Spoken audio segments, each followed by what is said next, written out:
就嚟到呢一個係啟德地鐵站，呢度就啟德地鐵站出口。咁呢一邊就起緊樓，即係出嚟右手邊起緊樓。見到呢一度呢，有一條長嘅走廊，就寫住啟德體育園、啟德青年運動場、啟德主場館、啟德藝術館。咁我今日呢就嚟呢度，又係返啟德主場館。今日係謝霆鋒開 show 第一日。咁呢一個站我第一次嚟嘅，之前去體育園呢都係上皇台道出。咁試下呢個啟德站出。起碼人哋問你都知道邊個方向點樣行啦。係啦，出咗一站，其實直行就係㗎啦。呢一邊呢啲樓就起好咗啦，都入咗伙㗎啦。好啦，我哋由呢條走廊一路去體育場嘅主場館。試下行下啦。好啦，行就唔好影啦。啟德體藝館行過嚟第一個館就係喺佢隔離側邊呢有一個擺設，係咯，金屬嘅擺設都幾高嘅，不過透明嘅喎，個人冇餡冇心冇內臟嘅喎，呢個設計真係特色啊！而家香港人我諗都差唔多噶啦，冇心冇感覺噶啦。好啦。我哋去繼續由呢條路一路直行嘅，我哋行到入嚟啦，而家再向前行啦。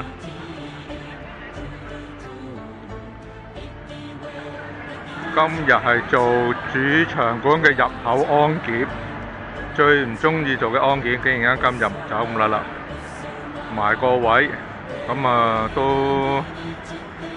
係我做嘅，最邊位又唔係話對正漏口咯，就唔係密嘅啲人都。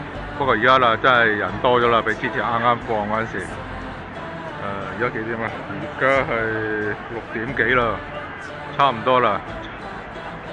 所以好似話咩啊？7點半開 show 啊，10點鐘散場喎，真係散得早喎。係咯，7點半開 show 喎。做下咯。而家應該係高峰期㗎啦，見到真係入場前面呢個位都好多人企喺度等㗎，可能等人啊，等場先入啦。我啱啱放完食飯，好啦，而家埋去啦。如果唔係遲咗無謂啦。好啦，今日影住咗先，睇下夜後有冇得影啦。4月27號，今日星期日嚟嘅，返嚟啟德做謝霆鋒演唱會嘅第4日，亦都係最後今日。之前做咗3日，都係做同一個位置。今日都我諗唔變㗎啦。安檢，仲要係冇得入場嗰隻，真係失望。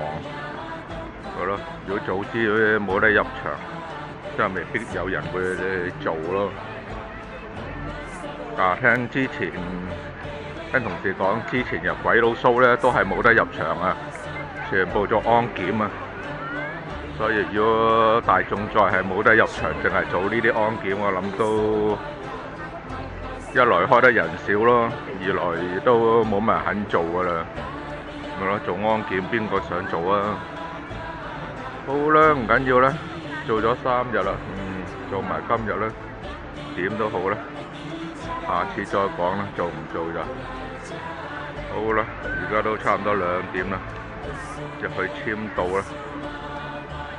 呢個啟德好多設施都未起好，樓又仲喺度起緊，望埋去周圍都係地盤。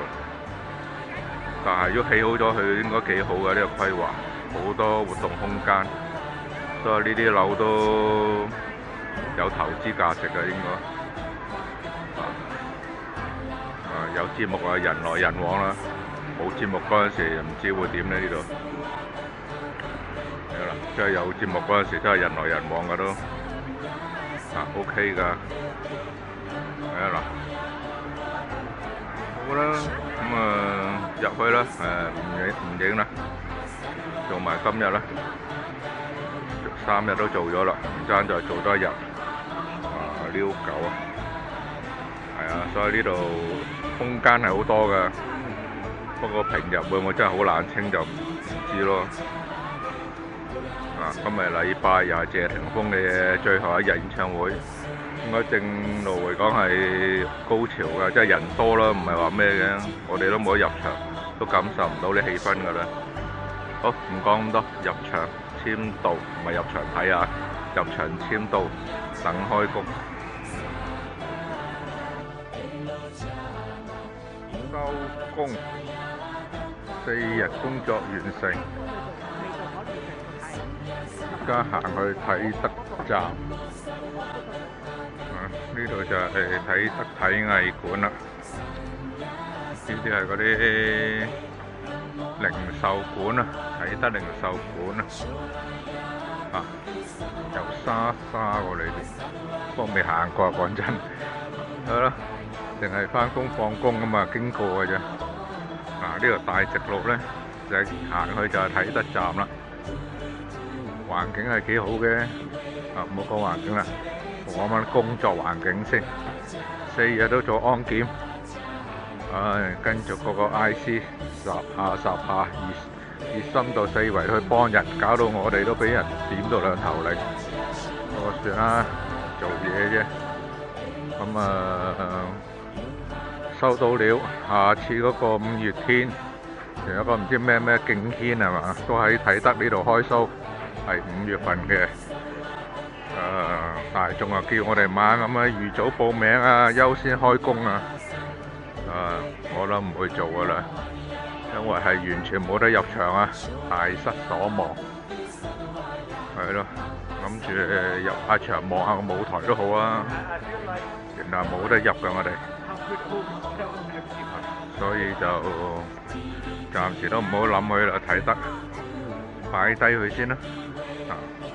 應該叫做做過嚟過，係咁啦。好啦，今次啟德嘅工作就完啦，影到呢度先啦。睇下下次做邊度啊？下次真係都未有嘢做啊，其實講真。好啦，唔好理啦，唔影啦。好啦，係咁先啦，拜拜啦。